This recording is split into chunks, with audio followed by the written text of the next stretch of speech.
show. No matter where we go. Connecting people. We all love you. We are here for you. We can hear you. Connecting people. People come, let we go. Turn up the radio. This is the people show. No matter where we go. Connect the dots, family. Connect the dots, unity. Connect the dots, for you and me. Connect the dots.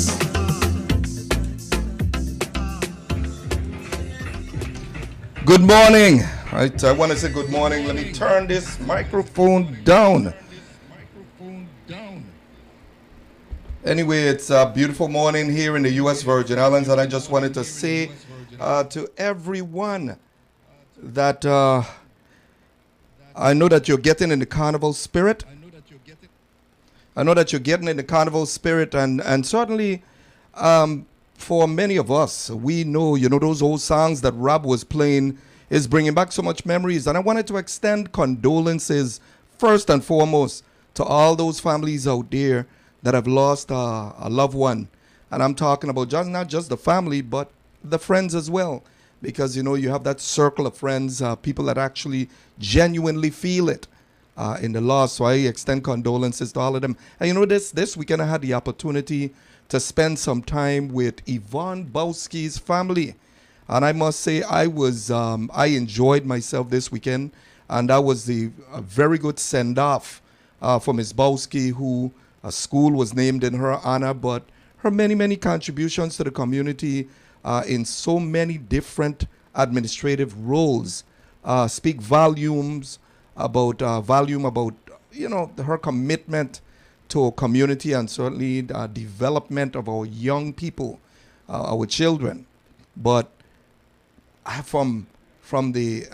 she has some chefs in the family, and I can't rave enough about the callaloo, about the lamb, about the oxtail, and everything that they actually had over at former Senator Strudyron's house. I want to thank him for hosting me as well, but hosting all of us over there. But it was a wonderful weekend. It was a wonderful send-off, and I think that's what Miss Bowski, as I called her, Miss B, would have appreciated. And, the quote that they used was, "Don't cry for me, celebrate me," which was quite fitting. And moving along this morning, it's an open forum. As I mentioned that it's carnival, I want to be on the lighter side, and it's going to be just open forum, whatever the callers want to call in and express this morning. But in starting out, and just for a few updates, when we talk about carnival, you can't say carnival without saying Coney Island.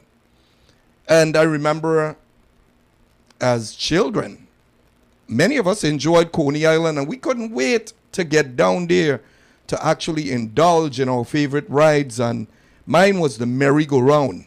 And I used to have a ball just going on the merry-go-round when in fact it was probably traumatizing for a lot of people to go on that merry-go-round. But it has a rich history. And many of you that have participated knows exactly what I'm implying, in terms of how much fun it was. But, and I guess I want to deliver a message this morning because we had an unfortunate incident that took place down at the Coney Island, I believe, over the weekend, where there was some breakout and a fight between a parent having a little child in her hand. I saw a video being circulated on WhatsApp, and it's certainly something that I didn't want to play because I don't think it sends a good message. And I cannot, I've been saying for the past months that people been cooped up so long, people being isolated so long, people going through the stresses, some people with PTSD, and what they're experiencing, the frustration, the stress build up, their tolerance level is perhaps extremely low. And I say that to say there was an incident that broke out during the Coney Island, and I don't know what agitated that lady, but she attacked one of the managers or operators of one of the rides, and this was a big thing that people chimed in because the man responded to her by attempting to push her, which was quite surprising to me. I don't know what transpired, but we could only hope that the carnival is a safe carnival and that we don't have any conflicts that would actually ruin the mood of those revelers and people that come to our shores to enjoy, but more so our locals, that they're able to get out and enjoy themselves, because we know what we have experienced. And I'm saying we, from going through 2 Category 5 hurricanes, I can't say this enough, to then having to deal with a pandemic, the COVID. That is very stressful, unlike any other place. Of course, we still sit in a good position as American citizens here in the U.S. Virgin Islands to enjoy our freedom and liberties, unlike Ukraine. And we pray for them. We pray for those people over in Ukraine that are probably being bombed every day. I saw a documentary where they're underground. They put all the kids underground to try to protect them because they realize that the attacks from Russia is not discriminating. They're bombing everywhere. Could you imagine living under those conditions? I couldn't imagine living under those conditions. And I know that, well, I'm just going to say let's pray for them, because that's not anything nice. So moving along, it's carnival time, folks, and we're getting ready to embark on Sunday on the Sand, and I want to catch up with some of my sponsors. We got Catch of the Day. Catch of the Day located on Cookie Point, who is one of the major sponsors, or the major sponsor for Sunday on the Sand, where there's going to be live entertainment. We're going to be covering, interviewing people. We're going to have comedy inserted in there. We're going to have different artists showing up. And, of course, everything that represents our culture. Limbo dance, dancing on glass, you name it, we're going to have it there. And that's Sunday on the Sand on Cookie Point Beat, brought to you by Catch of the Day and myself, program Connect the Dots. But Catch of the Day, that's where you could get some of the best dishes. And I'm talking about seafood. And they say from the sea or from the water to the pot to your mouth. Yes, on Cookie Point Beach, Catch of the Day. And of course, Fine Print Consulting Services, who you're truly sit as the CEO and president of Fine Print Consulting Services, that we provide services for the little man, little woman that needs assistance, even in drafting correspondence to different agencies or to different companies for the purpose of protecting your right. And Hometown Gas Station. I don't know how many of you have visited Hometown Gas Station in the last few months, but they have a wonderful menu as well. And what I like the most about Hometown Gas Station is that when you go there, you could pick out whatever you want in terms of the content or the meats that you want in your sandwiches. And the bread is freshly baked, butter bread, and of course wheat bread. But it's to die for. Soft, healthy, but everything is fresh. And it's just, I know that during Carnival especially, people are going to be looking for places to drop in and get something to eat quick on the road. But folks, don't forget to patronize all the Carnival activities. And I understand that there's going to be 2 fairs, 2 food fairs, one in Crombie and one in the mall. Somebody correct me about this, please, because I understand. Rab, you know anything about this, at least so we could disseminate the information to the public so that they patronize the events regardless. We're hoping that whatever conflict exists, that it eventually subside. Yeah. And we're able to now focus on Carnival. But, you know, I've said this repeatedly. We have a lot of important issues aside from just Carnival itself, you know, and however, Carnival is only for a week or 2 weeks of the year. And it represents what? Our tradition and cultures. And as you were playing those songs, I started to feel the carnival spirit because it fall within my age group. So we Era, can yeah. relate to that old music. But do you know anything about the food fair? Yeah, I spoke with Baker actually last night down at the thing at UVI for Addy. Baker was there, and he said, "Robbie, you know we're having a fair on May 7th out at the mall." He said he got Cool Session Brass. He got Oh, yeah? couple things. Yeah, we were just talking in passing, but he stopped by the table I was sitting at to let me know. So you know we got the fair Wednesday down here in Crown Bay, and then it would be, I guess, the 7th. That's the Saturday after Carnival. Okay. It'll be something out at the mall. So the Saturday after Carnival, what we talking about, round the 7th The of May? Yes, the 7th. Yeah. Carnival going long this year? Well, there we go. No, we 2 years behind, brother. We need it. Well, I think the Carnival or the week starts, or the break starts from what, Wednesday? Yeah. I guess for the Wednesday government straight workers. through.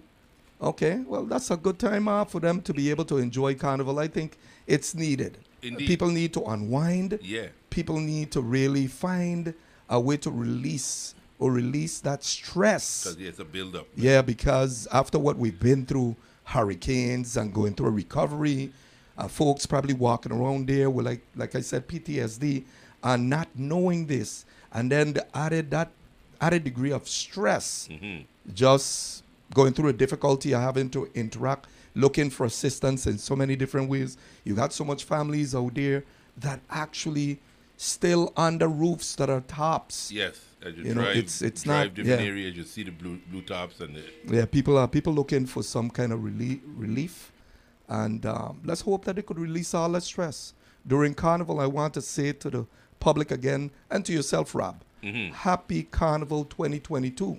same to you. And We've wherever made it you this do, far. That's right. And wherever you do, just be safe. Yeah, You know, because people gonna get crazy. I can see people having a good time. Just make sure you're checking your surroundings and you're taking care of yourself and making sure you're just staying safe. Don't Yeah. forget your mask. Got a lot of people coming in too. The mask is optional. yeah. But I would advise you just walk with your mask because you don't know where these people are coming from. Just protect yourself. Yeah, for sure. Yeah. All right, thanks, Rob. Good. Well, now that you're talking about mask, we understand and we learned we don't know yet the details of the governor having COVID. But yes, the governor had COVID and had to self-quarantine at this time. And we don't know whether or not he came back from the States with it or he contracted it obviously somewhere. But in any event, we want to pray for him as well and wish for his speedy recovery as we continue to navigate through this whole pandemic. And let's hope that there isn't a surgence of this COVID or any of the variant that start to spread throughout the community here in the Virgin Islands and again torment the lives of people. But let's hope we get that beyond us. Now, the moving on with some of the updates before I get and open up the lines for people to express themselves, whatever you want to call and speak about. The Virgin Islands Public Housing Authority, who's responsible for the repair of homes. Those who qualify, of course, for that type of assistance. And we're hoping that they could accelerate that program because there's so many people out there still with these rooftops, homes that are compromised and waiting for some kind of assistance. And I'm understanding that the system or the process, there's so much bureaucracy and so much layers of requirements, or the process is so long and exhausting that it's turning away people. Just last week, Friday, I ran into a family that decided to take matters into their own hands. And they decided to repair their home on their own because they can't wait any longer. And we're getting ready to go into a hurricane season, which starts June 1st. That is, I applaud that family. I applaud that family, although they can't really afford it, that the family members pooled their resources and decided, you know what? If the government is not going to assist us, yeah, the money is there. The money was earmarked for assistance to families like them. And they're not receiving that assistance. in a timely manner. Then they have decided to move forward and make sure that they repair their own home as they go into a hurricane season, because God forbid that another hurricane should hit us. I understand that the forecast now is saying that there could potentially be 7 to 9 hurricanes this year formed. And of course, they come through the Caribbean. So we're in the path for them to either brush us or impact us. And even heavy rains, like a tropical storm, would be devastating for us. We have areas, we have homes that are still leaking, and they flood every time there's heavy rains. Could you imagine what that family feels like?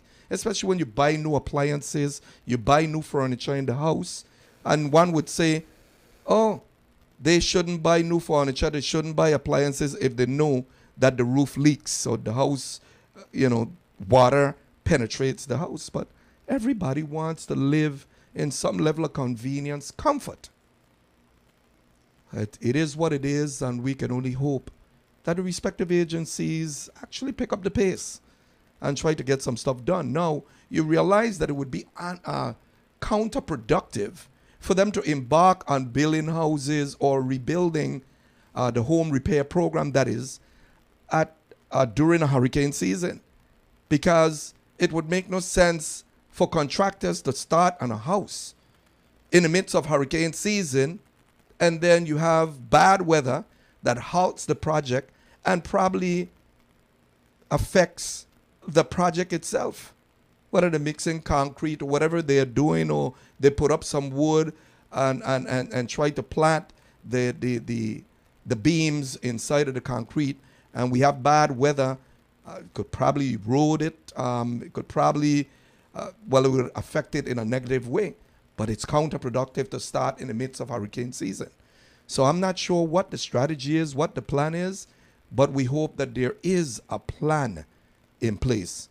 And last but not least, going back to COVID, I was wondering, what is the total number of COVID cases in the Virgin Islands today? Have we seen a rise in new cases, an increase in new cases, or have we seen a decline? I'm not sure, but hopefully next Monday, I'll have some kind of data to provide you with that you understand that I know a lot of people feel comfortable, including myself. When I go to the beach, I don't want to wear a mask. But folks, in closed-in areas, wear your mask. I know there's a lot of us, with the exception of restaurants, you could take the mask off while you're eating, because I don't think they have invented a mask yet where you could eat with the mask on. And if anyone finds such a mask, please share it with me, because then I guess I'll be wearing my mask quite often. Maybe somebody could invent one with a little flap that opens up and you could eat while you have the mask on and it remains covering your nose. I know I'm just being humorous this morning, but folks, practice the precautionary measures. We don't want this thing to spread to the point where it spiral out of control here in the U.S. Virgin Islands.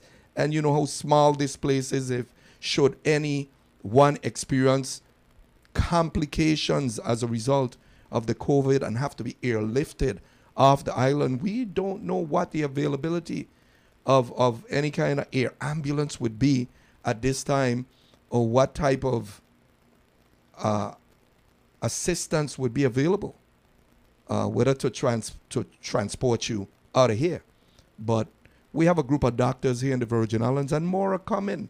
I have one doctor that just relocated that specializes in spines, and I'll tell you about that later on, because I believe that there's a lot of people out there that have complications with their spines and stuff like that. So any new doctors that could come to the Virgin Islands that specialize in areas like this would be welcome, because we want our health care to elevate to the point where no one has to leave the Virgin Islands to seek medical attention. When is that time? We hope it's soon. We hope it's here. But there are a lot of physicians that we don't know about that are here that provide exceptional services. So I know it's going to come a time where Virgin Islanders are going to feel safe staying at home and getting medical attention. So we encourage that. We encourage the advancement. We encourage the upliftment. We encourage that we have state-of-the-art professional services here in the Virgin Islands, because your health is everything. And again, we're here, and I say happy carnival to each and every one of you. I'm going to go to the telephone line and start entertaining calls, and then, of course, ask some questions relative to other things. Good morning. You're on the air. Connect the dots. Good morning and happy carnival to you and all. And I'm happy that you open up the lines and talk about that housing emergency program, because it has so much loopholes. And I think it's bringing even more stress on folks now that we're even closer to the hurricane season, because there's so many weak areas and people were falling prey to it, where, you went through a series of inspections over the years. And then about 3 years later, when you think everything's fine, we're ready to go, then they ask you for receipts of money that you spent. Like, for instance, if you had we had a SBA loan, they would ask you for the receipt, so it coincides with all that you have spent. And that's fine, because some of the things are faded, and, after a period of time, then you got to go run down trying to find how to get this receipt, and it takes forever. And there are some things that will accept and won't accept. And so you end up losing in that way. One of the things that I had tried to do is, it was taking forever, and here you were getting a lot of your stuff still destroyed. And they came and said, if you do any further work on this home, you will be disqualified for the program. And so you're caught in a catch-22, because you're starting, but you may not have enough money to complete all the repairs that are needed to make. Yeah. And then you don't qualify once you put a nail of your own in there. I mean, so much material I had already bought, repairing, and it sits there. And now you're exposed to the elements, and you that's money wasted. And on top of it, they would tell you, if you got a loan for $25,000 from SBA, and after they compare it to all the expense that you've had and blah, blah, blah, you still end up bringing in whatever you remain into the office, and they put it into an escrow account. But that's not fair, because you're still paying back SBA for that same $25,000. So I don't know how this balances out to the benefit of the homeowners at all. Either if you're going to ask me for the remaining balance of what's left of the SBA loan to give to the Housing Authority, then SBA or somebody's got to forgive or wipe off that loan, because you're almost like paying double now. So Yeah. it would be nice if somebody comes out and try to explain something rational, something that makes sense, that will help us to understand what is going on with the program. And another thing, they don't even have contractors. So, I hope and pray that something could be worked out, whether you bring contractors, maybe a neighboring island that knows how homes are built in the Caribbean, that could help us to move on. Or even let the homeowners find their own contractors. And just like housing send out these people to, check up and see how projects are moving forward, just release the money as we get to certain things to our contractors that we're comfortable with. If you can't find them, then let us find them. Yeah. You got to come up with some solution, because we're going from year to year dragging on the same thing. And here we are. It's going to be even more stressful for us in a home that's, exposed to the hurricane at a blow of a wind. You're absolutely. So that's my take on it. Okay? You have some valid points. I have to admit that. And I remember in the very early stages of my radio program, one of the things, actually I interviewed the agency that is responsible for the program which they started out, the Envision Tomorrow program. And one of the things that I had mentioned on a subsequent radio program is that it's so important that they establish maybe seminars or some kind of classes for homeowners to walk them through the process. Because remember now that not every homeowner who needs the assistance is going to be consistent and really understand the system and the requirements. So I just thought that it was important that you try to walk some of them through the system. But it's very unfortunate that we're talking about 2017. So let's say it took them until 2018, February, March, to start with this program, accepting applications, disseminating the information out there, and laying out what the requirements are. It's now 2022, April of 2022, and we're still here.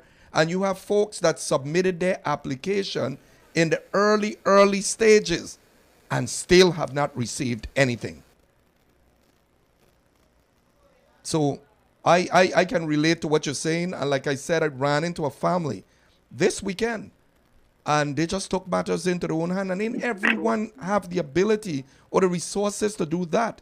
That's why the program was created. Unfortunately, they put all these stringent procedures in place as a result of maybe what had happened with Katrina and Louisiana. But I don't think that we should fall victims as a result of that. No, and it's very sad, and you're stuck in limbo because you can't even pound a nail now to make repairs from further damages occurring to the house because you become disqualified. And bear in mind, some of us were qualified from the first phase of this program, and every second, 3 years later on, you hear, oh, everything's fine, and then all of a sudden, oh, we need all the receipts and blah, blah, and some of us are lucky that we have kept those receipts in place in case SBA come back and ask. You can justify how you spent your money. But some of them were terribly faded, the receipt. And, it causes another burden on the person to be running around. What about some of us who bought materials to try to get things rolling, and then you're told, don't touch anything, because then you're disqualified. It's crazy. They have to come up with a solution, and I hope the new person that they have put in there, which is Miss London, and I hope she usually does, and I think hopefully this matter should be cleared up and we can move on, because it's going to be a very stressful hurricane season for many of us at the blow of a wind. Well, thanks. I thank you very much. Yeah, thanks for calling and sharing that with us. And I just can't begin to imagine what you're going through, because I'm not living under them, what I would consider to be dire circumstances. So I appreciate that you're able to share that information with the public, because the public needs to hear this, because there's a lot of listeners that actually fall within the same category, and they're probably in a quandary and just want to know what is next. What do we do? So thank you for your participation this morning. You're welcome. Thank you. Yes, folks, the number to call here at WSTA is 340-774-1340. And I just can only imagine what folks are experiencing out there with this hurricane season looming. Right after Carnival, they enjoy themselves, and they're looking forward to what? A hurricane season? I'm not sure that people are comfortable with this kind of expectation or the kind of circumstances that could exist in the very near future that makes it worse. Good morning, you on the air. Connect the dots. A pleasant good morning, Connect the Dots. Morning. Well, I finally reached here this morning with the blue tops. I have to ask them how many more inspection they're coming to do again. Say, hope this will be the last. Yeah. And you're saying that they come in to do more inspections? I think this is the third one they come to do here, and I have to ask them how many more inspection are they coming to do. Well, I That's think what I that, tell you last yeah. week. That's what I tell you last week. Even the panel and them in the house have termites. Yeah. Well, something ain't right, and I'm hopeful that at some point, maybe even a senator may call for the inspector general to inspect, to go into Yeah. that program to find out exactly what deficiencies exist. Are they short staff? I mean, what I is the don't- real problem? That's my I question. don't know. I don't know because they just leave here, came here this morning, not too long, leave here, just inspect again. I asked them how many more inspection are they going to have. He said probably this would be the last. Somebody else will come. Somebody will come to look after it. Well, I would be curious to know.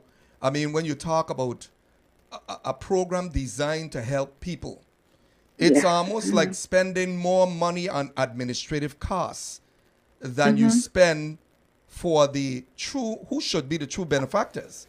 Because, for example, if we ask the question, how many homes have been really repaired under this program from 2018 until present 2022? And you calculate that, because I understand that there's only about 4 to 6 homes. So 4 to 6 homes from 2018 to 2022 doesn't seem like a successful outcome. Yeah. So now the question that they should be asking is, how much money did you spend overall for administrative costs versus how much money was expended for homeowners' homes to be repaired? Because That's what I'm saying. yeah, because then if you have a 80 to 20% ratio, in this instance, it seemed like it would be a 90 to 10% ratio. That's not encouraging at all, and I'm hoping that that's not the case. But maybe a senator should write the Inspector General's office and ask them to, in fact, do an audit to determine exactly, audit the program to determine exactly what are the stumbling blocks. Why are people not really receiving assistance at a reasonable pace? Because they're not. And I drive around all the time, and I'm telling you, I went as far as Bordeaux and came right back up through Corwin Terrace, the hills of Corwin Terrace. You know how much homes you have all in between the hills? Folks that are waiting for assistance that can't get assistance. That's what I'm saying, because I remember one time when he came up here and asked me how come I get my property. I have to tell him, excuse me, because just like it, I'm not supposed to be here. I don't know what it is. Well, all of this is contributing to a level of stress that if they don't be Yes. careful, people are going to start to react. And Yes. I'm afraid that some of the incidents, unfortunate incidents that you're seeing taking place, I mean, what I mentioned earlier with Coney Island, what I mentioned about a fight on the beach, and all of this stuff that is transpiring, it might be the result of accumulation of stress among people, Yes. that when they're finally interacting with each other, their patience level, their tolerance is very low. And if we don't start to pick up things, I'm afraid it could only get worse before it gets better. Yeah. So I appreciate you calling in this morning, and I pray that they find a way to provide you with the assistance that you deserve, that you need at this time, and that you're not forced to go into another hurricane season. But then again, Yeah. what significant work can they put in between now and June 1st? And that's the I don't question. know. It That's isn't very much, true. and it would be, like I said, it would be unproductive for them to start repairing homes in hurricane season, unless what they intend to do is do what you call rapid building, which we know that could provide deficiencies or faulty construction that could be even worse for you. So I pray that that assistance come, and it comes to you quick, or at least they give you some kind of commitment. And the question that I would ask, will the program be willing to relocate people during hurricane season into better accommodations. Have the administration wrote the federal government to ask them for additional funding specifically for that purpose, to assist people. What are the hurricane shelters? Nobody wants to really, gather in. Not everyone is going to feel comfortable gathering in a hurricane shelter. That's for those people who are displaced from their respective homes. Something is going to have to be done. But Okay. if there's is there anything else you want to share with us? No. Okay. I just Well, we wanted appreciate- to tell you what it is. Appreciate All right, you thank you. calling. Okay, have a wonderful day. All right. Yes, folks, there are folks out there who live in the experience, and this is what I wanted you to hear, because it's not Adela Fonsi, honestly. They're always willing to kill the messenger. But I don't think Virgin Islanders, every one of you that are listening, could ever say that I have lied to you or provided you with any inaccurate information. And I mean, I haven't even gotten in. I'm waiting till after Carnival. Because after Carnival, then I'm going to start to dive in and start connecting dots.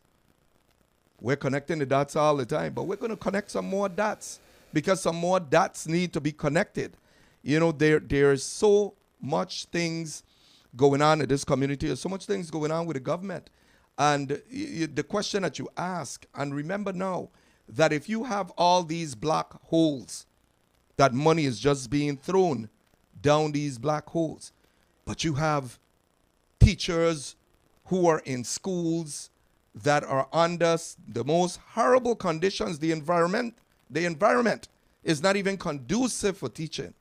If you have folks who have not received, government employees who haven't received money, a raise in over 20 years or 10 years, but you're spending money on all these different areas, it's just, you beg and you wonder what is going on. If you have a private sector and even government employees who are owed income tax refunds, they say that they have paid off all income tax refunds, when in fact I've had people call into the program and say that they are owed for 2019 and 2018. Some say they're owed for 2019 and 2020. We're in 2022. So if you say that you paid up, then that means that you have paid all of 2020, all of 2019, all of 2021, and we're looking forward to people filing the taxes and those who are owed to receive some kind of refund in a record time.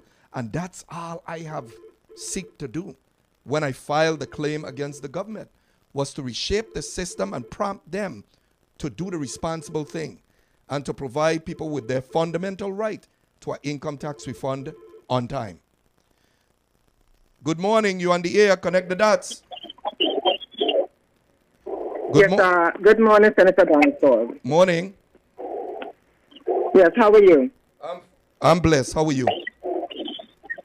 I'm doing okay, but a little bit stressed out and falling the Go ahead. You have the airways.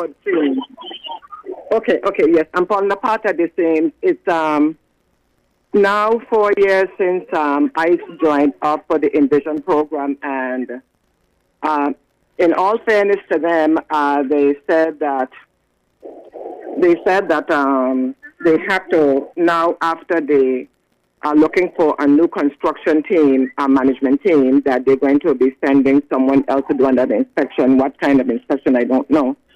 But June 1st is coming, and it's kind of frightening. I am an elderly person. It's bad enough that with my home, it was destroyed, and FEMA said that they would that I would qualify for contents, and because my contents were not insured, and I never got a penny from FEMA because they sent in a team to put in a temporary kitchen. Now, this temporary kitchen was put in within a year. The cabinets were full of termites and falling off the walls. The stove rusted out, and the small refrigerator freezes everything from the top of where the freezer is all the way to the bottom, where the shelf for the vegetables and stuff for the vegetable bin is. Getting back now to the Envision program, it's as though things are on hold. We don't know why. You understand? So much is going on with us. We are falling apart at the seams, stressed out to no end. Most of us have high blood pressure, which they diagnose as hypertensive heart disease, and it's just too much to bear. So I am trying to figure out, as most people that have qualified for the Envision program, what exactly is going on. There was a letter where I heard that there was a letter in a paper from HUD, which is the United States Department of Housing and Urban Development, Yeah. who is the one that extended the funds for the Envision program. But I know, having worked in government and retired from there, that when you don't utilize the federal funds within a certain period of time, that they are recalled. So what is going to happen to us if these funds are recalled? Well, I mean, if the funds are recalled, I think that the territory can request a waiver or can request an extension of the expiration date. They have until a certain time to use the money, but that does not mean that the federal government will insist that the money be returned, especially if you request an extension. Well, okay, so am I to think then, or to believe, not because of what you're saying, that maybe extensions were not granted or requested before and hence granted, or what is the delay? There's something that is askew and it's just not making any sense, especially to us, the senior citizens who are in this particular position where we can't help ourselves, you know? Yeah. Well, it's a very hurtful thing. I'm not going to lie to you when I tell you that sometimes I cry because this thing is starting to freak me out and stress me out to no end, and it's compromising my health. Yeah. I could imagine, and I could. I mean, I can't imagine fully because I'm not personally living under those type of conditions. But I say to everyone, I can only try to imagine the conditions in which you're living under. And this is why I said, and I'm going to say it again, there are two areas that I would be curious to know what the outcome of an audit would reveal. And that's that Envision Tomorrow program or the Home Roof Assistance Program, whatever you call it now. And the vaccination program that they had, the vaccination lottery. I would be curious to know how these programs are being administered or how they were administered, because the vaccination lottery already passed. But it's up to the senators who have that pulpit to be able, that platform to be able to request it, because they have that authority within the jurisdiction of certain committees. So let's hope that eventually they will ask the pertinent question and have the pertinent agencies respond to it accordingly. But it's for the protection of the people and to make sure that people are getting the rightful benefactors and they're able to get the assistance that is needed at this time.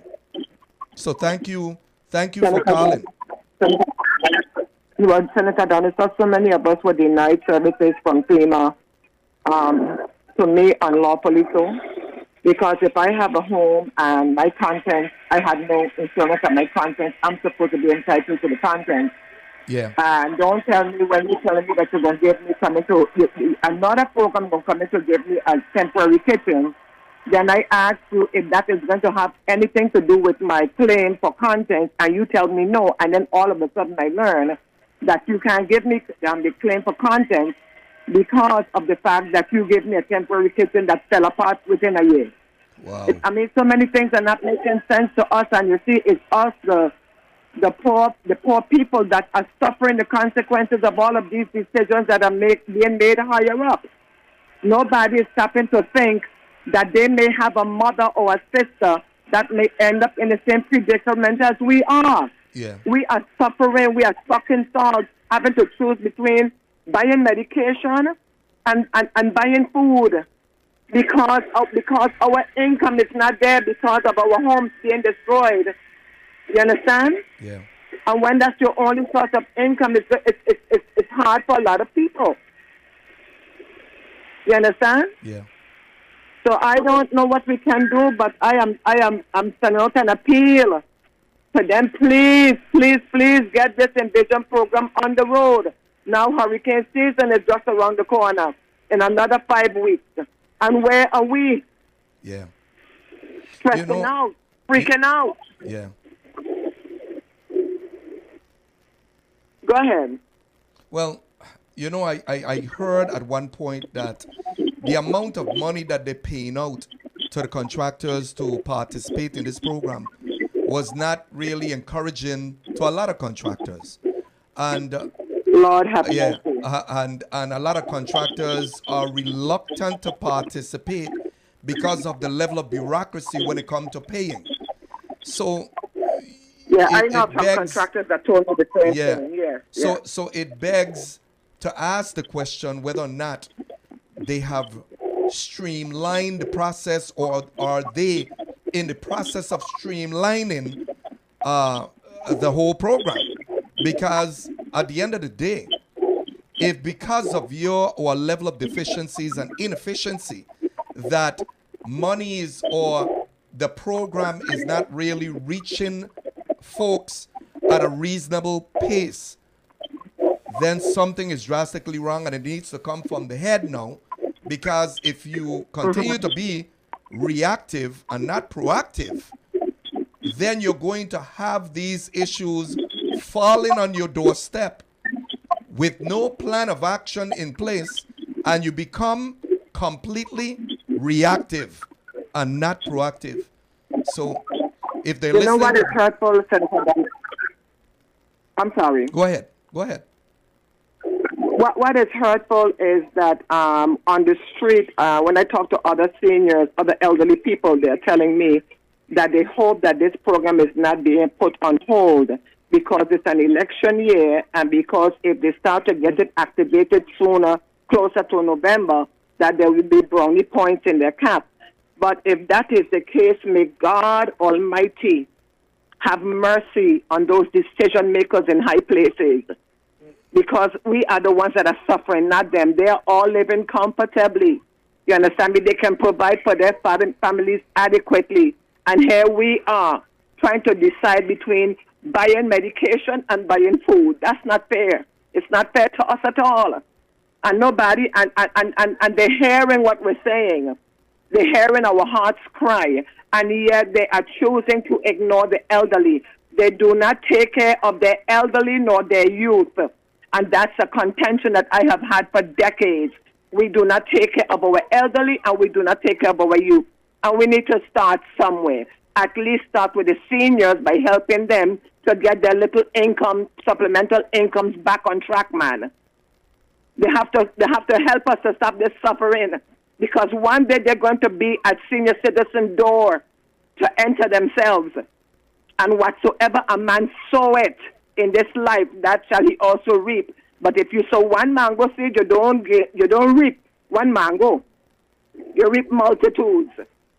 Then they're going to want that somebody do them something. But they need to stop their foolishness and need to stop their selfishness and their self-centeredness and start to take care of the elderly and their youth. That's all I have to say, Senator Donaldson. But I'm very upset this morning. You have to excuse me for venting No, and thank you for emotional. Thank you for expressing yourself, and thank you for sharing it with public. But it's just disconcerting, and it's hurtful. Very hurtful what these administrations are doing to us for all these years. Very, very hurtful. Increasing their own coffers, getting richer by the day, and here we are suffering. It's not fair. Anyway, Senator Donaldson, before I start to bawl on this phone, I'm going to just hang up now, okay? Okay, thank you for calling. Yeah. People think this thing is a joke, and it's not. There's a lot of folks out there who are actually going through a lot of pain and developing chronic health problems, issues, chronic illnesses as a result of going through a level of stress. Stress is the silent killer. Anyone will tell you that. Well, any health professional will tell you that. Stress is the number one killer. That's the one that causes all types of different illnesses. Talk about heart condition, high blood pressure, you name it, and it could cause that illness.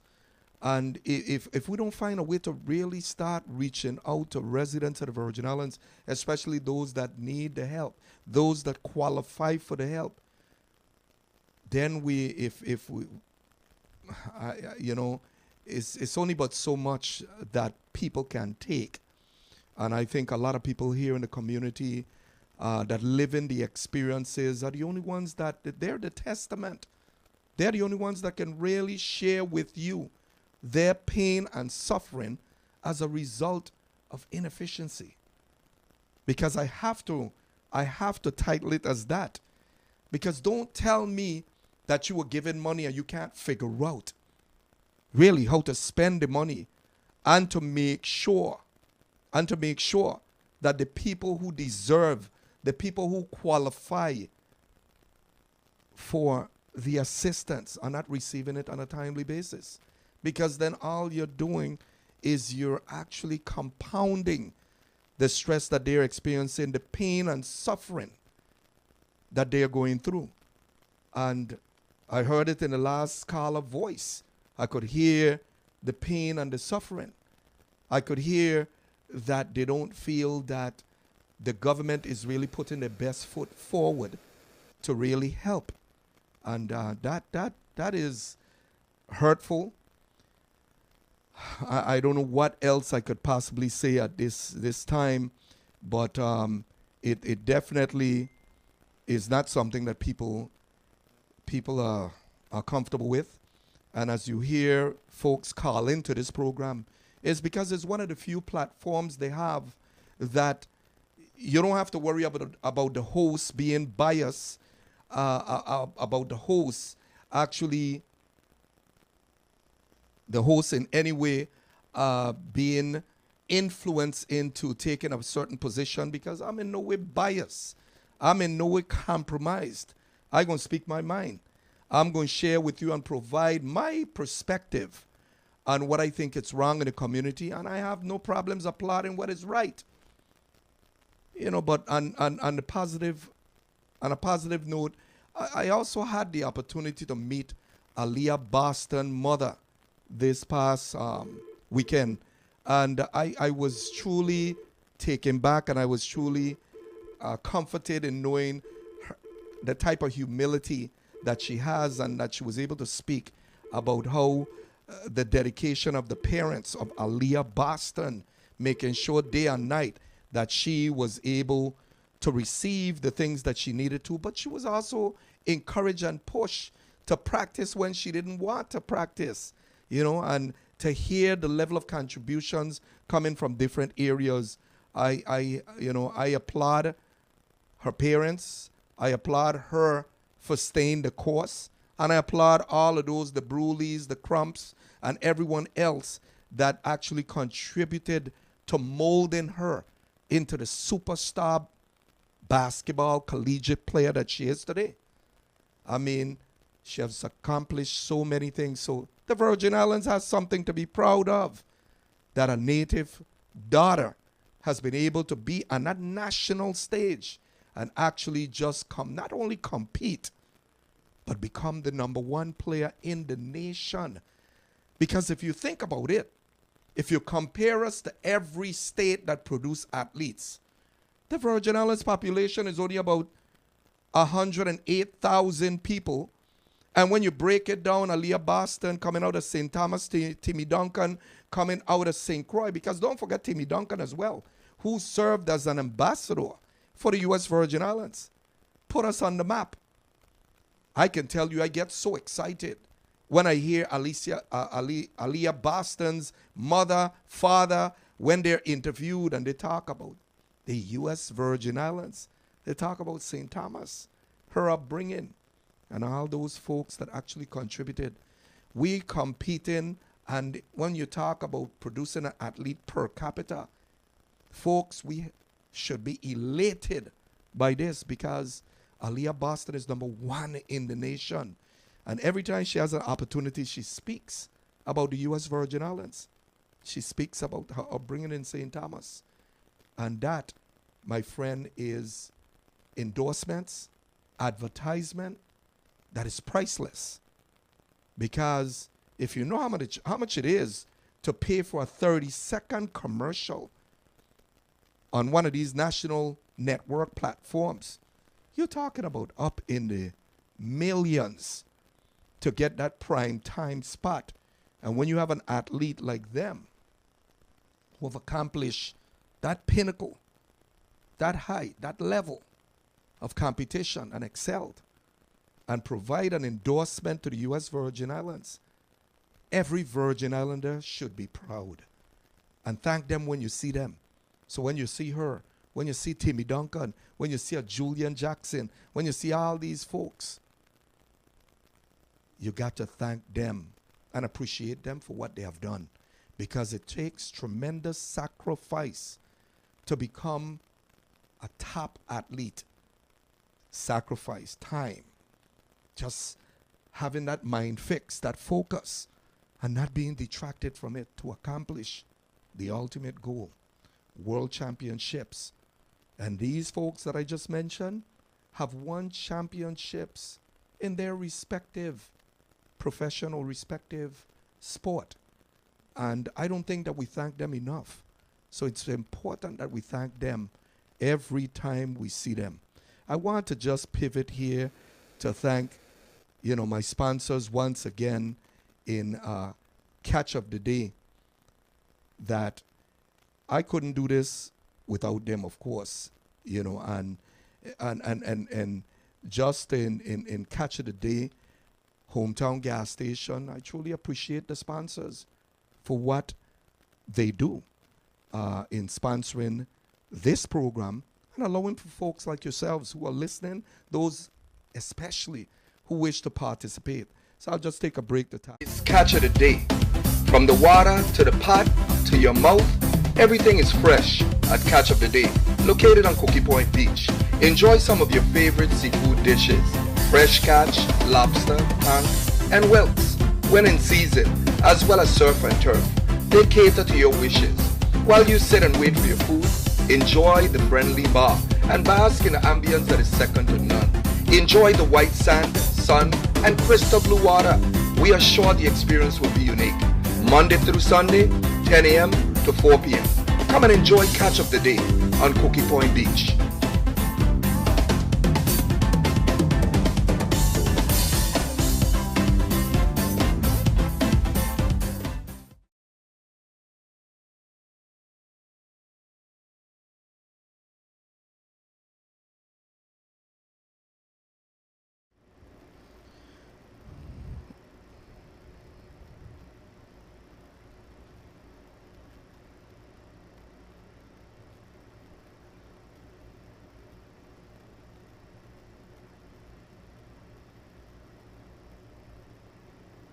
Well, I feel like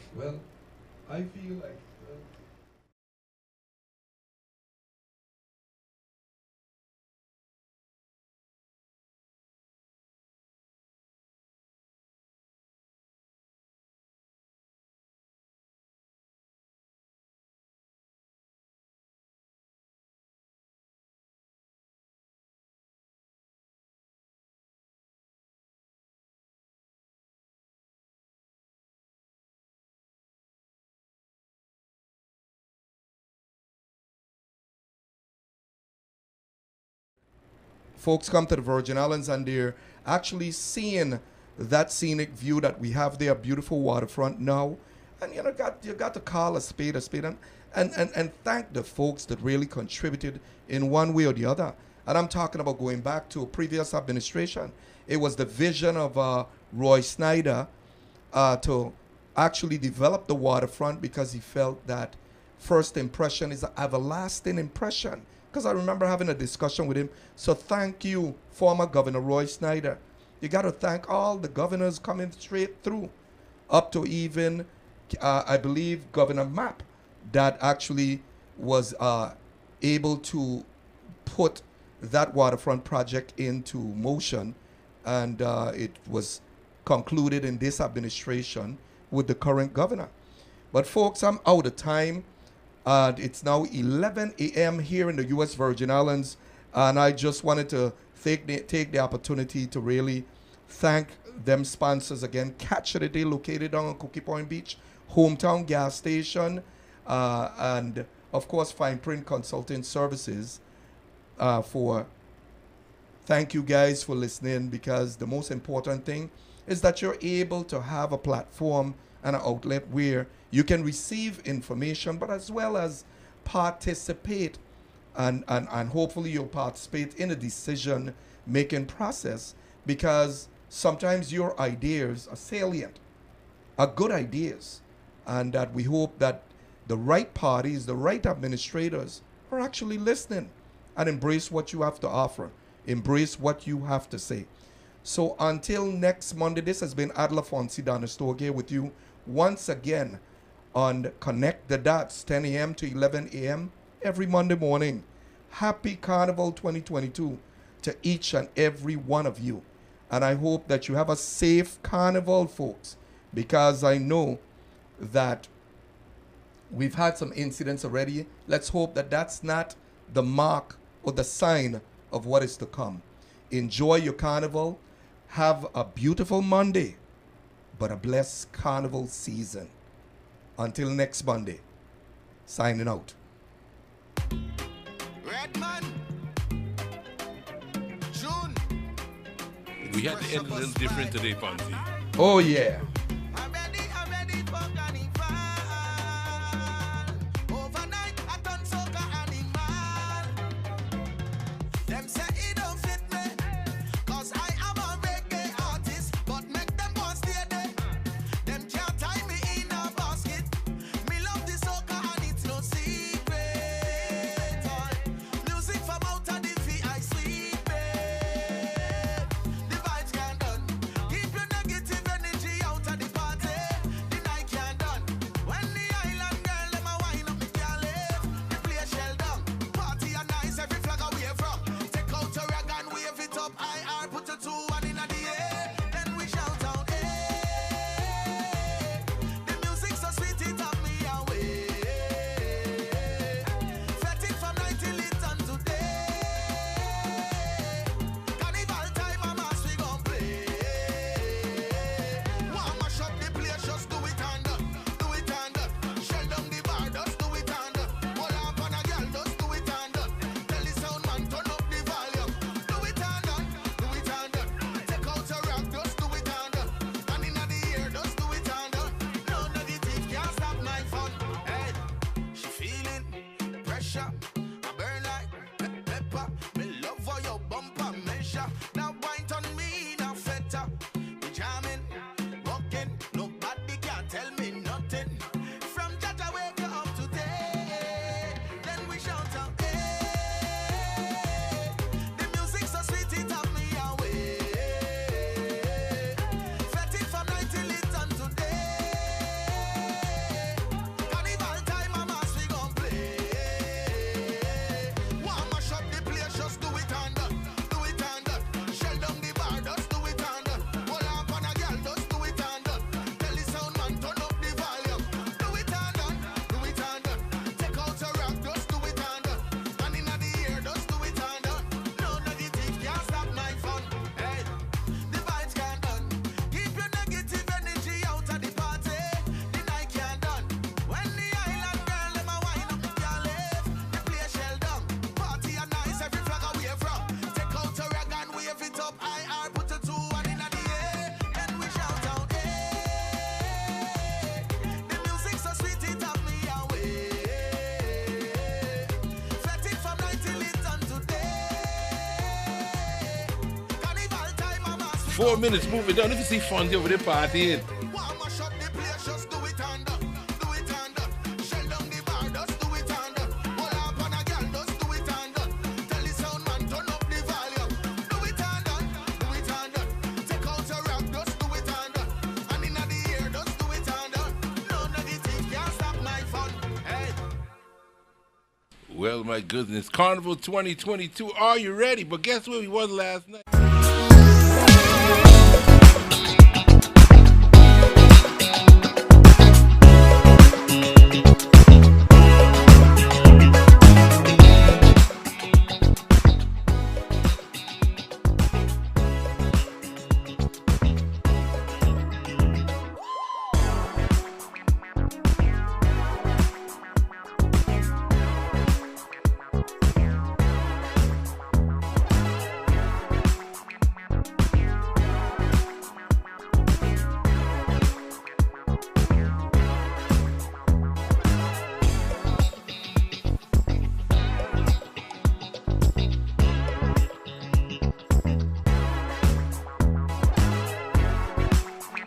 hometown.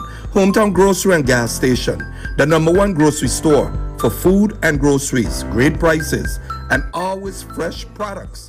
They sell fresh food, mutton, stewed chicken, oxtail, stewed beef, rice, and beans, with a new menu every week. Great staff and excellent service. Hometown Grocery and Gas Station, the #1 place for grocery and fresh food. Hometown, hometown, hometown.